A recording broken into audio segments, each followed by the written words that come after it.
आज की new update. PTI के रहनुमा और साबिक स्पीकर कौमी असम्बली असद कैसर ने कहा है कि 8 फरवरी को पीटीआई कारकुन अपना गुस्सा वोट के जरिए निकालेंगे।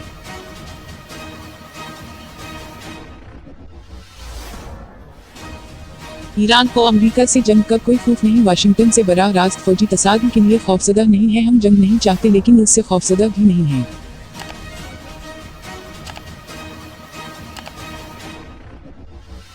Islamabad chief election commissioner Sikandar Sultan Raja ने कहा है कि खैबर पख्तूनख्वा और बलूचिस्तान में इलेक्शन मुलतवी करने का कोई इम्कान नहीं।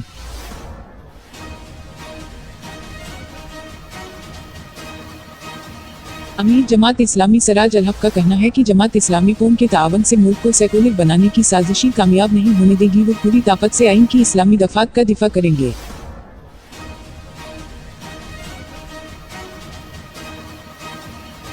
इस्लामाबाद तोशा खाना केस में एहतसाब अदालत के फैसले के बाद इमरान खान कितना वक्त जेल में गुजारेंगे। साबिक वजीर आजम को 14 साल कैद की सजा होगी या 24 साल, क्योंकि उन्हें साइफर केस में भी 10 साल कैद की सजा सुनाई गई थी।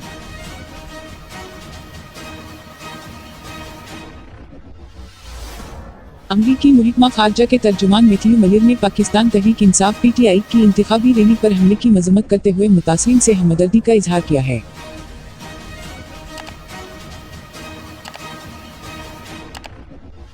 नेशनल डेमोक्रेटिक मूवमेंट के चेयरमैन और साबिक रुकन कौमी असम्बली मोहसिन दाऊद ने कहा है कि बदामी इंतखाबात मुलतवी कराने की कोशिश है। सिक्योरिटी खदशात पर इंतखाबात मुलतवी किए गए तो ये अवाम से ज्यादती होगी।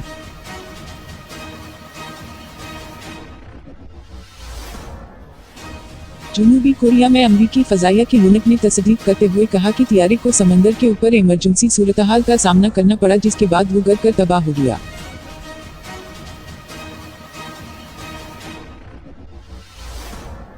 सूबा बलूचिस्तान के बेशतर इजला में दिन के औकात में मौसम सर्द और खुश्क रहेगा। कोयटा और गर्दूनवा में सर्दी की शिद्दत में इजाफा, पिलात में -3 हो गया।